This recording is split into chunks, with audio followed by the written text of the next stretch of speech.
Alhamdulillah sehat. Ya sudah. Tambah awet mau. Kamu ini. Ayo.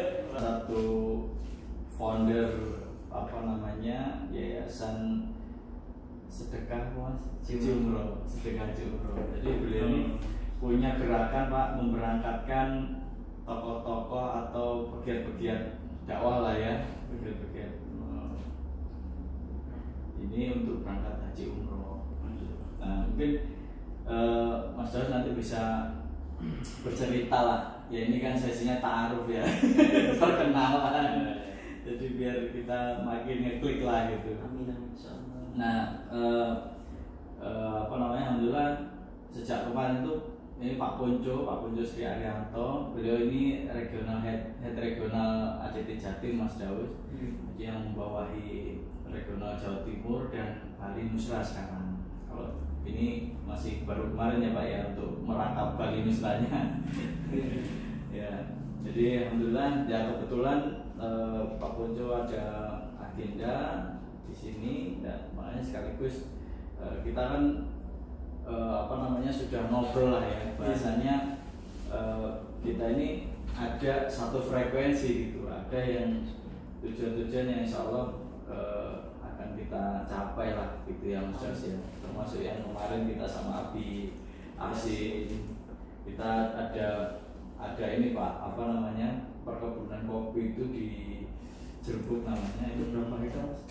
400-an hektar. 400 hektar dan itu sudah tertanami dan potensinya Pak itu per tahun itu bisa 1 hektarnya itu kan bisa sampai 1 ton ya Mas ya, 1 ton kopi. Nah potensinya itu 400-an ton kopi. Nah sementara daya serap di Jember itu berapa? 5 sampai 50 ton aja ya. Iya. Jadi sisanya itu bingung buain nanti gitu Pak. Asalnya. Dan masih banyak lagi sebenarnya Pak Ponco apa namanya Mas Daus ini juga beraktivis juga di tengah-tengah para tokoh-tokoh Jember ya, para kiai, para pengusaha. Perkenalannya itu mungkin Pak Ponco dulu monggo apa namanya untuk mungkin bisa apa yang perlu disampaikan. Atau Mas Daus juga boleh sih. Yang sudah kenal Mas Daus dulu. Oh siap. Monggo Mas Daus. Iya. Sama-sama kita silaturahmi juga kita apa yang diniatkan ini jadi keberkahan. Amin. Alhamdulillah jumpa dengan Mas Dian ini awal memang teragenda beberapa kali dengan Mas Doni. Mas Doni. Awalnya dari Mas Doni. Nah, Mas Doni datanglah ke kediaman kami ada tempat namanya Garasi Ajaib. Garasi itu yang setiap Senin Kamis berapapun yang hadir, adik-adik, anak muda, Vira, macam-macam ya, kita berbuka bersama di tempat kami itu. Dan kita mendedikasikan adik-adik sekalian ini adalah seorang filantropis. Ya, jadi di IG-nya pun namanya underscore istilahnya pada filantropisnya. Salah satu kegiatan kita di Garasi itu kita sudah sediakan banyak literasi buku-buku itu. Dengan wadah yang kita bangun adalah yayasan sudah 2 tahun, namanya Yayasan Sedekah Jumroh. Dan lagi dalam tahap development karena memang tidak ada kekuatan ini ya, funding dan lain sebagainya. Kami sudah menyiapkan yang namanya bermimpi, menyiapkan nama startup urunberkah.com. Itu salah satu spesifik yang akan mendisrupt di dunia umroh haji ya. Dunia umroh haji yang kalau multi sosial itu ada startup kayak kitabisa.com, belibaik.com seperti itu. Crowdfunding, fundraising itu kita sampai menyampaikan seperti itu, bukan memang ini dari apa ya, saya kebetulan memang saya 4 tahun 5 tahun itu membesarkan sebuah perusahaan umroh haji, tapi satu sisi terpanggil aja. Sehingga kita aktivitas kita itu di situ core-nya di haji umroh. Melebarlah di momentum COVID ya momentum COVID 2 tahun sebelum ini kita banyak bergerak di bidang misinya adalah di bidang pendidikan, kemanusiaan dan konsep sharing ekonomi global. Jadi kita berjejaring di sana dengan macam-macam stakeholder, dan kita juga ada wadah grup khusus Jember Tapal Kuda, itu namanya Grup Kebangkitan Ekonomi Umat. Di dalamnya ada stakeholder mulai dari dirut perusahaan, ada kiai, ketua yayasan, sampai di dalamnya itu beberapa calon bupati dan wakil itu ada di dalamnya. Dengan satu tujuan, kita ingin bahwa Jember ini benar-benar Jember ini jadi jembatan bermanfaat, jembatan yang berkah, jembatan yang ya semuanya mau bergerak, bukan kita bangun Jember, tapi bagaimana Jember membangun seluruh stakeholder. Itulah, dan Masya Allah ini sebenarnya misi saya Pak Poncong ya, di 2020 sampai 2025 ini sebenarnya saya sudah harus keluar Jember.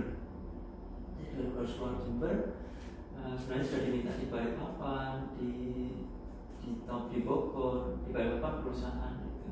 Ternyata singkat cerita baru 4 minggu yang lalu kita diajak komunikasi dengan salah satu perusahaan pembenihan bibit terbesar multinasional di Jember, BPCA. Ya, beliau sudah 2 periode di wakil PJ di komunitas terbesar ya, khususnya Nahdlatul Ulama. Tapi positioning kita sebenarnya tidak berada di organisasi manapun, kita independen. Jadi beliau mengajak awalnya untuk menggerakkan roda ekonomi Jember, kami sebagai ketua. Tapi singkat cerita karena kami masih muda, ya akal masih kemarin dituju sebagai wakil. Gitu ya. Iya, itu artinya punya wadah, dan kita lagi mengkondisikan banyak sekali stakeholder di Jember, dan kita nggak bisa bergerak sendiri. Saya nggak punya kekuatan apa-apa, itu saja. Jadi kami, Dek Vira, ada Dek Vicky, ada Mas Ovan, ada banyaklah ya teman-teman kami yang kami memang taruh di beberapa spesifik. Ada yang di properti, ada yang di bidang digital. Cuman mindset kami adalah social enterprise.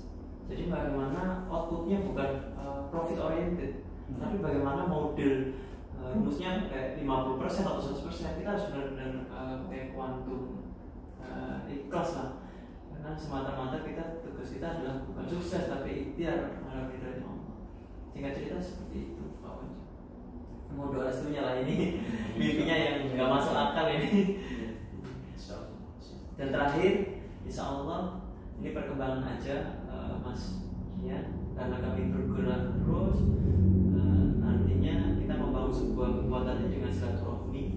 Jadi ada titik pertama kita survei dengan tim ACT bersama Sedian dan tim itu di Lembah Muhammad yang salah satunya Yayasan Sama Amin. Di situ luasnya kurang lebih 400 ya, 400 hektar. Dan di situ sudah ada 3 titik lokasi, termasuk titik itu ada lahan yang 10 kali berapa. ACT juga diberikan wakaf, silakan bangun di sana jadi kampung peradaban ya. Yeah. Itu tempat kampung peradaban Pak. Ada sekolah, takfir, ada satu kampung gitu ya, atau gunung itu ya, bukit lah, gunung tinggi ya. Ada 3 titik itu salah satu tempat yang pertama Pak Panji. Jadi ada juga tempat yang kedua, ini luasnya malah 5-8 hektar pinggir jalan di sini. Dia juga visinya adalah untuk pendidikan, untuk pesantren, kemasyarakatan, keumatan ya. Lahannya sudah biar siap lah. Gimana teman-teman? Itu yang kedua. Yang ketiga itu malah ada yang di daerah Alhamdulillah Utana, di daerah Bulu, dekat Bulu. Itu yang ketiga. Yang terakhir ini baru dalam seminggu ini saya setiap hari ketemu di daerah kronologis ini. Rumah luasnya berapa ya? Kurang lebih 2 hektar. 2 hektar lebih, bukan lahan mentah, tapi lahannya setengah matang, sudah bagus banget. Itu punya salah satu habib. Itu sudah pinggir jalan. Artinya, masya Allah, Allah semakin berikan tanda-tanda. Tinggal bagaimana kita starting ini bersistem. Insya Allah seperti itu perkembangannya. Mungkin ada saran-saran sehingga perjuangan ini benar-benar terakomodir. Seperti itu aja kalau berkasih dan kasih. Insyaallah. Baik, alhamdulillah, terima kasih atas silaturahminya Mas Firdaus, Mbak Fira di kantor ACT. Mungkin sudah sering ya di sini mungkin ya. Ketemunya sering Pak. Di luar. Oh di luar. Kita mau biasa aja. Bisa di luar, bisa di luar. Jarang Sama. Saya juga lebih sering di luar. Kalau di kantor itu kalau nggak pusing ya sering kepala ya. Lama di kantor. Jadi ya alhamdulillah senang sekali karena memang kerjaan kami ini memperbanyak silaturahim ya kemanapun gitu ya. Dan ya insya Allah lah semoga tadi yang sudah disampaikan baik Mas Jan maupun Mas Firdaus bisa sama-sama dikolaborasikan dan sama-sama dikembangkan sehingga ya nanti ini bisa ya manfaatnya bisa dirasakan banyak orang. Yang jelas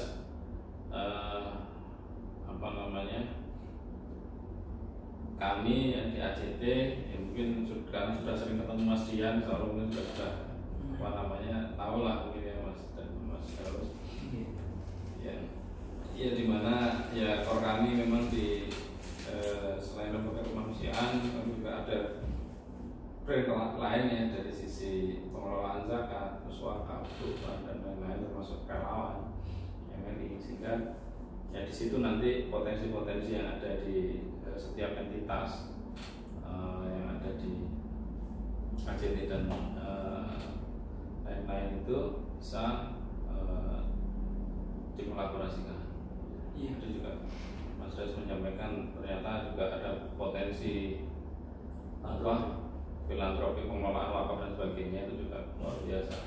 Mas Dian juga sempat cerita kemarin yang perusahaan air minum ya. Mas juga ya. Memang ya kita perlu nih melibatkan banyak pihak, banyak orang karena memang ACT, Global Wakaf, Global Zakat ini kan lembaga filantropi di mana ya setiap program yang digulirkan juga sumber dananya juga dari filantropi sehingga ya memang harus berkolaborasi dengan banyak pihak sehingga setiap program-program besar yang kita niatkan kemanfaatannya untuk kesejahteraan umat itu bisa terlaksana dengan baik. Amin. Prinsipnya seperti itu sih, insya Allah. Ya senang sekali Mas Daus, terima kasih banyak. Ya senang lah saya juga bisa ketemu gitu ya. Mudah-mudahan nanti ini makin bisa dikembangkan kerjasamanya sehingga ya tadi benar yang disampaikan Mas Daus, tidak hanya sekedar membangun Jember tapi juga membangun seluruh stakeholder yang ada yang terlibat. Itu sih penting. Berarti Pak Monco ini di ACT posisinya di regional di Surabaya. Oh, Surabaya. Persenan ini di Surabaya Jakarta. Oh iya. Jadi kantornya itu ya di Surabaya, di Jakarta. Ya nomaden Mas. Mobilitasnya nomaden. Keliling ke cabang-cabang terus. Iya. Saya kalau termasuk di Surabaya pun saya nggak mau ada kantor khusus buat saya itu. Terus ini buat teman-teman karena saya kalau kelamaan di kantor kalau nggak sakit kepala ya ngantuk. Yang penting keliling. Iya. Mas ini baru ketemu sama BI Mas. Iya. Nah BI ini kan pengennya juga merajut jejaringnya gitu. Karena BI ini punya mitra binaan namanya Tani Maju, Tani Jaya. Salah satunya. Nah ini Tani Jaya ini sebuah koperasi, tapi dia mengelola sumber Jambi. Nah itu mengelola petani-petani yang ada di daerah sekitarnya, desanya itu. Nah memang kan persoalan sekarang ini kan kenapa ACT lebih konsen sebenarnya Mas itu di isu pangan ya karena memang ini PR besar kita, ini benteng terakhir kita bisa jadi benar ya, pertahanan pertahanan kita. Betul.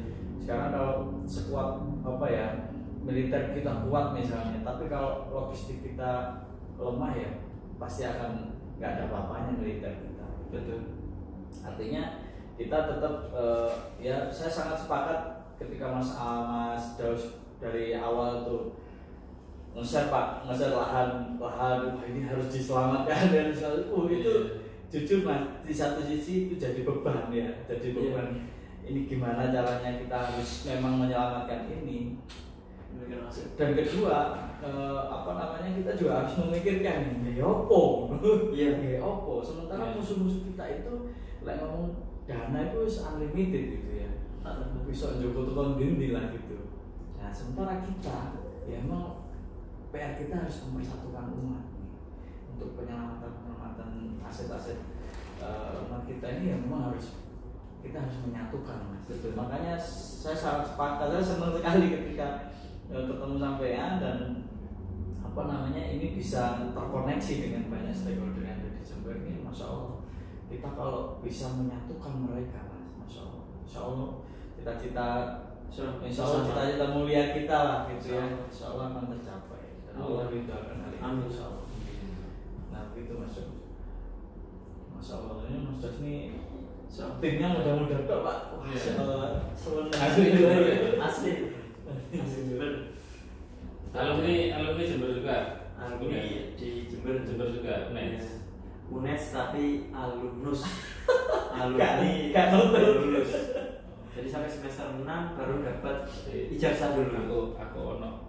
Apa aja ya? Oh seperjuangan ya. Waduh berarti. Saya juga pernah kuliah Mas. Kuliah. Sama. Mas Daus, Pondok Al-Wafa ya yang memperjuangkan. Iya. Nah kemarin tuh kita yang waktu di Pajak ya, itu kan kita kerjasama dengan YP3I, Yayasan apa? Yayasan Penguatan Peran Pesantren Indonesia. Yayasan Penguatan Peran Pesantren Indonesia. Penguatan Peran Pesantren Indonesia. Di mana posisinya? Nah ini nasional sih sebenarnya ya. Itu di Pesantren Riyadul Jannah. Pesantren Riyadul Jannah itu Abuya Kiai Haji Mahfud Sobari dan putranya Gus Yusuf itu yang mengomandani ini, yang kemarin ya anggotanya 28.000 pesantren Mas. Nah salah satunya Al-Wafa ini kemarin saya kaget. Al-Wafa ada. Jadi Rabu itu ada di sana. Nah waktu menilik lapangan kan kita ada kerjasama wakaf 500 hektar di sana. Nah waktu lihat sawahnya itu ada yang bareng itu kayaknya sih salah satu ustadznya ya. Tapi ngakunya santri, pokoknya yang dampingi Abdul. Oh, di Mojokerto ya? Di Mojokerto. Ya. Fahri, Mas Fahri. Muhammad Fahri. Nah itu jadi ini sebenarnya ya kita sebenarnya secara tidak langsung itu sebenarnya akan saling terikat Mas. Ya, akan saling tersambung begitu. Betul. Nah harapannya memang ya kita memang harus konkretkan ya, sedikit demi sedikit lah apa yang menjadi cita-cita besar kita sama-sama ya kan, untuk yang memajukan Jember ini beserta stakeholder yang ada di dalamnya. Iya. Terus ada keberatan deklarasi persetujuan bersama.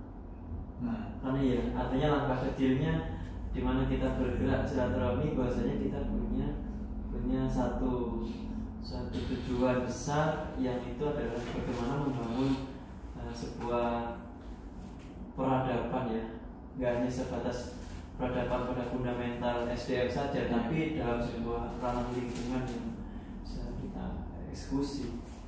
Insyaallah aku yakin saya, karena keyakinannya sudah sering terasa, terus kalaupun toh nggak yakin apalah arti ormas segalanya. Insya Allah. Bagi ACT sudah besar, punya yang RI ya Mas ya. Yang RI itu kan ya tinggal menggerakkan kekuatannya dengan program seperti apa yang harus segera kita aksikan. Segera launching itu bisa. Saya tuh belum sempat ke kedai. Iya. Saya harus ngurusi istri selama sepekan. Iya. Saya maklum itu. Iya. Makanya sampai Abiasin barang kan telepon Mas. Apa WA. Ya intinya jadi saya pengennya ayo kapan ketemu lagi gitu. Iya, masih sering lagi. Ya pengennya ya segera lah insya Allah kita akan Iya. Yes. Ternyata itu kalau kita punya spirit yang sama, itu timbul rasa kangen juga. Kayak ketemu nggak ketemu itu masya Allah. Ada sinyalnya. Bener. Saya tuh jujur waktu Surabaya itu kepikiran nih. Aduh, kapan dia bisa ketemu sampean? Mas Daus ngomong aviasi. Bisa Allah. Jadi Mas Daus ini Pak juga punya program Mas yang properti itu Mas. Oh iya. Jadi membangun apa? Antum yang cerita Pak? Iya, yang properti yang perumahan itu. Mas Novan dulu. Ya, Insya Allah rencananya kita jadi samakan. mimpinya adalah yang perumahan yang ada ini. Iya, yang membangunkan rumah untuk. Oh iya, itu apa? sebenarnya program dari orang Surabaya. Siapa namanya? Itu Max Win ya. Pernah dengar? Mas Milan Minardi itu orang non muslim, cuman jiwa filantropinya juga tinggi. Yang kita tangkap cuman ya jiwa filantropinya tadi, dan yang jadi peran ekonominya adalah memberantas konsep ribawi yang terjadi di negeri kita ini kan, perbudakan modern yang butuh pemahamannya nggak hanya di lintas satu agama, ini 5 agama yang melarang konsep riba ini. Malah ini ya. Iya, Ada Pak. Saya kaget Pak waktu dikasih tahu Mas Daus sama Mas Novan. Atas nama yayasan artinya tidak bisa dikomersilkan. Beli rumah satu nanti pasti jadi satu di atas namakan orang-orang yang benar-benar belum punya, tapi kan di atas namakan yayasan kan, nantinya tidak bisa diperjualbelikan.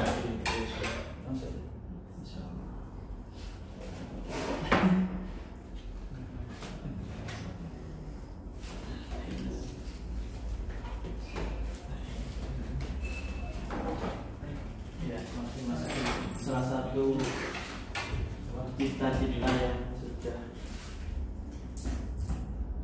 Terima kasih. Contoh enggak? Nah, boleh. Ayo Pak bisa.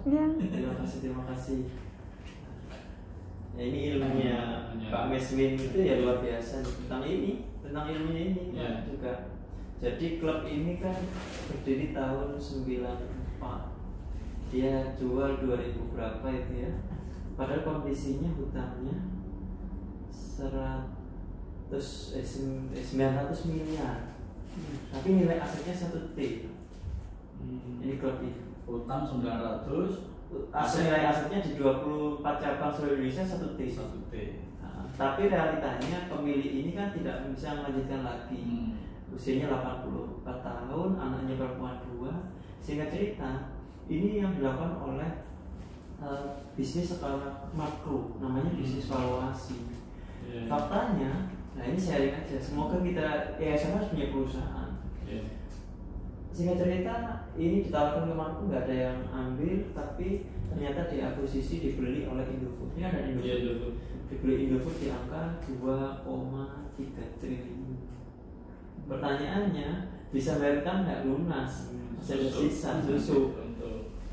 Hebatnya lagi, brand lokal ini sama Indofood nggak diubah, diajak menjadi brand global karena portofolionya sudah bagus. Dibela oleh Asahi Jepang di angka 5 triliun. Itu percepatan. Mining dulu. Nah, kalau ada positioning project manager mainnya di valuasi, kita ada orang-orang yang punya budgeting dan kita open ya. Insya Allah kita lebih murah. Karena selama ini yang bergerak di situ kan hanya minoritas dan orang-orang.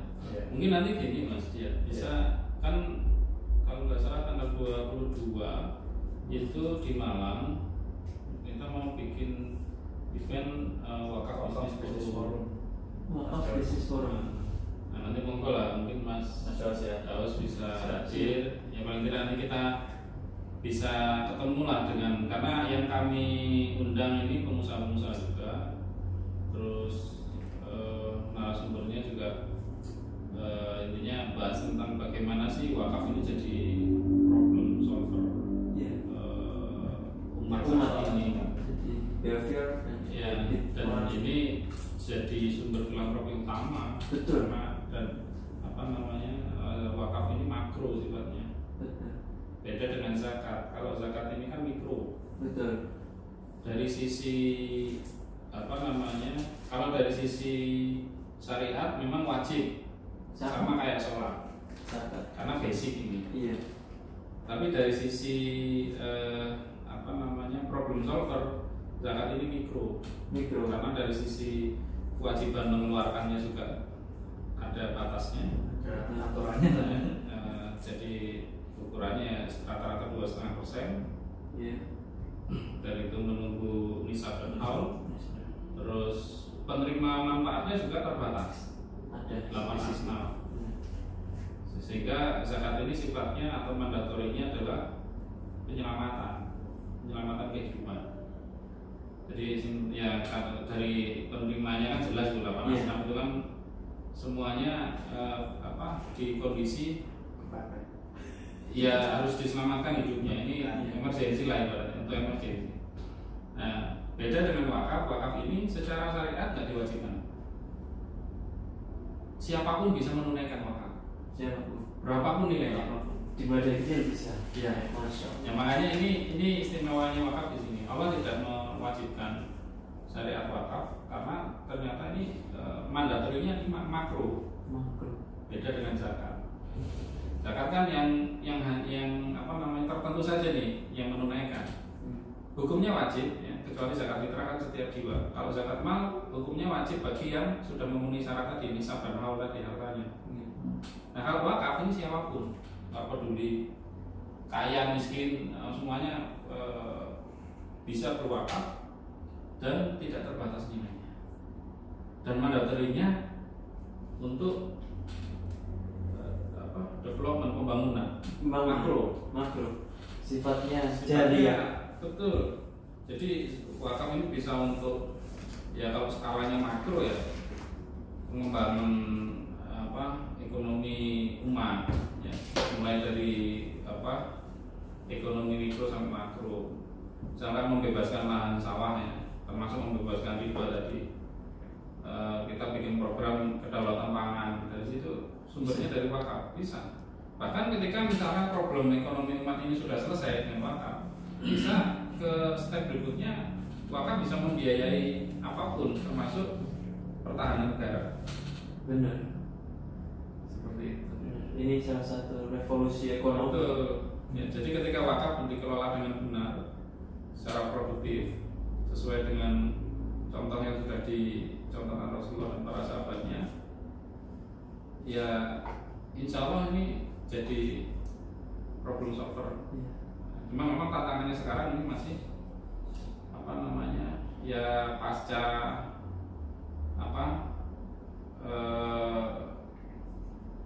kolonialisme mulai dari awal abad 19 sampai sekarang. Nah itu karena mereka tahu ini syariat wakaf ini infrastruktur utama ini, ini makanya dihancurkan. Iya, tidak mungkin di blow up. Diganti dengan bank. Makanya dan teks. Betul. Diganti dengan sistem ribawi sehingga ya sudah rusak semua. Padahal dulu ini luar biasa ketika kau benar-benar dikelola secara benar, secara baik, ya, produktif. Nah ini yang untuk membiayai semuanya. Termasuk militer, termasuk ini semua bisa dibiayai. Bisa dibiayai. Masya Allah, ini yang luar biasa. Iya. Ya, kan contoh ya dulu inspirasi atau contoh yang pernah dilakukan oleh sahabat Utsman dengan sumurnya. Dengan sumurnya. Yang membebaskan yang awalnya sumur ini milik Yahudi terus dibeli setengahnya. Iya. Jadi setengah yang awalnya kan gitu kan. Ketika ya dibeli separuh lah. Covid wakaf sumur itu. Jadi ketika masih dibeli separuh, awalnya kan terkenal sumur ini kan ketika dikuasai oleh seorang Yahudi itu kan dikomersilkan. Jadi siapapun dijual mahal airnya. Nah, cuman kan ini menyulitkan. Siapapun termasuk umat Sanggar itu butuh air. Nah, Utsman tahu mau dibeli setengahnya, ditawar dibeli setengahnya. Nah, ketika dibeli setengahnya ini jadwal ngambil airnya digilirkan dia dengan keling. Nah, ketika jadwalnya Yahudi itu kan mereka beli. Nah, ketika jatahnya Utsman digratiskan air itu, bebas mau ambil air. Suka-suka. Lama-lama seperti ini orang Yahudi. Lama-lama nggak ada yang ngambil air atau beli air ke dia ketika jadwal dia. Nah, di saat seperti itu Utsman masuk lagi, dibeli wis tak beli aja. Berapapun yang diminta dibeli. Setelah dibeli semuanya diakuisisi, udah dibebaskan sumur ini. Sehingga saat itu menyelesaikan problem saat itu. Hanya itu ya. Kebangkitan. Betul. Dan di Madinah. Dan ternyata sumur ini tidak berhenti di situ. Oleh penerus khalifah saat itu dikembangkan buat mengairi perkebunan kurma. Terus akhirnya berkembang nih aset wakafnya. Dari hasil perkebunan kurma ini berkembang lagi jadi bisnis yang lain lagi. Sampai sekarang bisnisnya banyak dari hasil yang berawal dari satu sumur tadi. Makanya kan pernah viral tuh ada rekening di Saudi yang atas nama Utsman bin Affan berapa billion dolar itu. Iya. Artinya nggak ada habisnya. Dan benar ada salah satu pakar wakaf di Indonesia yang mencoba ngecek kebenaran rekening itu, dibuktikan benar ada atas nama Utsman bin Affan. Dan itulah yang membiayai kehidupan. Ya. Dari yang sudah berjalan itulah. Itu jadi hotel, jadi rumah makan, jadi macam-macam itu misalnya itu dari satu sumur itu. Ada kebun kurma, bisnisnya jadi macam-macam. Nah, disitulah dari hasil keuntungan, jadi kan aset wakafnya jadi berkembang. Jadi capital wakaf terus berkembang dari bisnis. Nah, setiap keuntungannya itu dikumpulkan, dikelola lagi. Nah, itu yang nanti diberikan kepada mauquf alaih. Mauquf alaih ini yang menerima manfaat dari wakaf. Kalau di zakat itu mustahil. Nah, kalau wakaf itu namanya mauquf alaih. Di mana ya disitulah mauquf alaih, di mana yang situ butuh, ya misalkan butuhnya masjid dibangun masjid, butuhnya pendidikan dibangun pendidikan, butuhnya makan ya dibangun kebutuhan makan. Jadi seluruh lini kehidupan itu diselesaikan dengan wakaf. Betul. Masyaallah. Nah, terus diteruskan lagi sama Umar bin Khattab ya, kan ada mewakafkan kebun kurmanya itu. Iya, Khaybar. Di Khaybar itu kan kebun yang terbaik. Jadi yang dicontohkan oleh para sahabat ini, wakaf itu harta yang terbaik. Saat itu kan Umar kan menghukum dirinya gara-gara sempat lalai kan, terlambat sholat gara-gara itu apa namanya, melihat kebun kurmanya itu kagum. Gara-gara kagum sebentar itu kelewat sholatnya gitu. Akhirnya ya itu tadi menghukum dirinya terus diwakafkan kebun kurmanya itu. Dan itu kebun yang dalam kondisi produktif dan kebun terbaik, kurma terbaik tadi itu. Yang di Khaybar itu. Sehingga sampai sekarang sama itu makin berkembang. Sampai sekarang. Dan hasilnya itu yang jadi ya masya Allah itu tadi. Nah itu keistimewaannya wakaf itu di situ. Makanya ya di satu sisi memang kami di Global Wakaf ACT ini juga berusaha terus untuk mengembalikan kejayaan wakaf itu. Salah satunya ya dengan edukasi wakaf, dari wakaf forum, dan monggo nanti bisa ikut hadir di Malang kebetulan acaranya. Insya Allah sih bulan ini di Malang, bulan depan di Surabaya. mudah-mudahan ini dari situ bisa terinspirasi, sambil bisa ngadain sendiri nanti. Nah itu, jadi global wakaf itu bagian dari program yang ada di ACT. Iya, betul. Global wakaf ini memang fokus ke wakaf, nazir wakaf. Kalau ACT ini kan fokus ke humanity kemanusiaannya. Iya. Nazir wakaf ya, insyaallah. Nanti Seperti itu. di WBF itu bisa lihat teknik polanya juga mas. Jadi nanti bisa kita adakan sendiri di sini. Nah, kebetulan kan jejaring misalkan kan banyak juga ya, dari pengusaha, para kiai nanti. Ya ini minimal nanti itu paling minimal itu adalah sebagai ajang untuk edukasi wakaf. Ya. Bagaimana para kiai yang punya pesantren, punya aset-aset pesantren yang belum dimaksimalkan, ya kan? Itu nanti bisa tersadarkan untuk bisa mengoptimalkan, Bisa diwakafkan untuk bisa di wakaf wadiah dengan sharing pengelolaan. Bisa. Bisa. Jadi memang konsepnya adalah setiap wakaf Indonesia Forum itu selain edukasi itu biasanya di akhir sesi ini kita biasanya sebelumnya sudah ada sih calon-calon wakif yang sudah bersiap mewakafkan saham perusahaannya. Oh itu soal perusahaan sudah ada? Iya sudah jalan Di pusat gitu? Di pusat ada. Kalau global wakaf itu kan kita ada dua lini. Yang satu sebagai nanti global wakaf foundation. Yang satunya global wakaf corporation. Nah kalau yang global wakaf corporation ini yang mengelola perusahaan-perusahaan wakaf tadi. bisnisnya. Ini dari sisi pengelolaannya, produktivitas dari satu wakaf tadi. Oh iya. Jadi kan dari yang kalau yang foundation ini kan yang mengoptimalkan potensi cash wakaf. Nah, dari potensi cash wakaf yang didapat ini, nah nanti ya itu tadi diproduktifkan melalui perusahaan wakaf. Oh iya. Nah nanti dari hasilnya itu ada keuntungan sekian persen, ya ini yang untuk wakaf alih balik lagi ke foundation. Nah ini dikelola nih untuk program apa? Ada yang program kemanusiaan, ada pengembangan pendidikan, ada untuk masjid, untuk pesantren, nah gitu. Perusahaan sudah ada kasih persentase macam-macam, mulai dari 5% sampai ada yang 50%, ada yang 75% juga. Ya, kemarin itu ya. Itu ya. Iya. Masya Allah. Jadi wakaf saham itu bukan berarti sahamnya lepas kepemilikan mas. Tetap miliknya, hanya saja prosentase dari keuntungan saham nanti ya itu sekian persen yang diwakafkan itu ya itu yang disalurkan. Ya, Bulanan ini sebenarnya bukan diserahkan ke tapi bisa bulanan juga sih. Bukan diserahkan ke global wakaf, tapi diserahkan ke Allah karena kan jadi Iya. Jadi global wakaf corporation ini kita sebut BUMA, Badan Usaha Milik Allah. Milik Allah. Benar.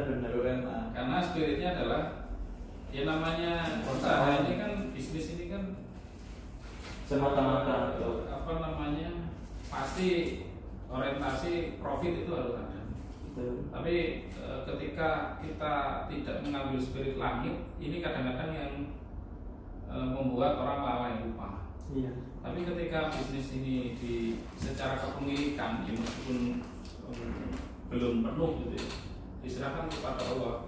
Artinya melibatkan langit untuk ikut terlibat dalam bisnisnya. Nah kalau yang terlibat Allah, melibatkan Allah dalam setiap aktivitas kita termasuk bisnis, terus apa lagi yang kita khawatirkan? Betul. Ya spiritnya seperti itu. Allah dan kembali kepada hambanya Allah. Betul. Yang memang. Karena kan ya bisnis sehebat apapun yang ngasih rezeki siapa? Ada perantara.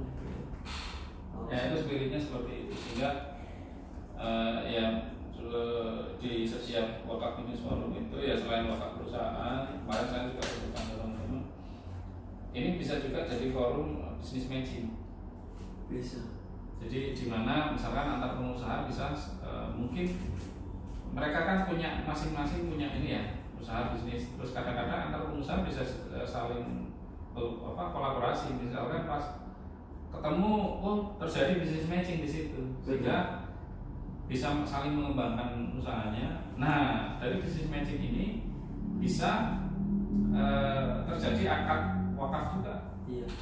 Ada deal sepakatan di awal. Jadi ketika terjadi bisnis matching ya sekaligus akad komitmen wakaf dari laba yang nanti diproyeksikan terjadi dari hasil business matching itu.